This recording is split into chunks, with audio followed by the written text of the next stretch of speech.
Regulations ఇస్తే ఆ systems పనిచేస్తామని చెప్పి వస్తున్నారు. డెఫినెట్గా we're going to encourage them only. Sarathi స్టూడియోలో వాళ్ళ వర్కర్ మీద దాడి చేశారండి. మా ప్రొడ్యూసర్ మీద దాడి తీస్తే తాట తీస్తాం. It is very clear. చేసి చూపించాం. మా ప్రొడ్యూసర్కి వాడు ఎవడైనా సఫర్ చేస్తే వాళ్ళ నాయకులు ఉంటే వాళ్ళు మాట్లాడుకోమన్నాడు.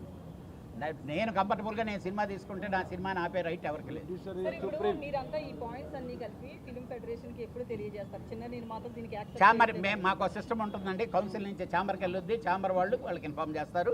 అందుకనే బిఫోర్గా మీకు చెప్పి ఆ రిప్రజెంటేషనే మేము ఇస్తున్నాం. వాళ్ళు అలాగే దిల్ రాజు గారిని ఎప్పుడు కలుస్తారు? కార్మిక నాయకులతో మాట్లాడారు.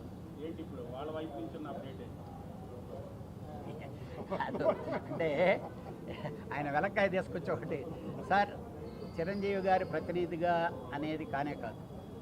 చిరంజీవి గారి దగ్గరికి, ఇక్కడ బాలకృష్ణ గారి దగ్గరికి, అందరి హీరోల దగ్గరికి వాళ్ళతో సినిమాలు తీసే ప్రొడ్యూసర్లు అందరు వెళ్ళి, అంటే వీళ్ళు ఏమైనా తప్పు చేస్తున్నారని వాళ్ళు అనుకుంటారేమో అని చెప్పి వాళ్ళకి పోయి ప్రాబ్లంలు చెప్పుకున్నారు. సార్ ఇది సార్ పరిస్థితి జరుగుతుండేది ఇదని చెప్పుకున్నారు. డెఫినెట్గా వర్కర్లని ఇబ్బంది పెడదాం అనేది ఏ ప్రొడ్యూసరు అనుకోడండి. ఎందుకనంటే అందరూ నిద్రలేసి కలిసిమెలిసి ఇక్కడ సినిమాలు తీసుకునేది. వాళ్ళు కూడా గొంతెమ్మ కోరికలు వదలాలి. ఒక లాకింగ్ దగ్గర ఉండిపోకూడదు. డెఫినెట్గా నేను అనుకుంటున్నా, అంటే ఇది అంటే ఊహించుకుంటున్నాను, డెఫినెట్గా ఈ 2 రోజుల్లో సమస్య సానుకూలంగా పరిష్కారం అయ్యి మళ్ళీ సక్సెస్ఫుల్గా షూటింగ్లు జరుగుతాయని.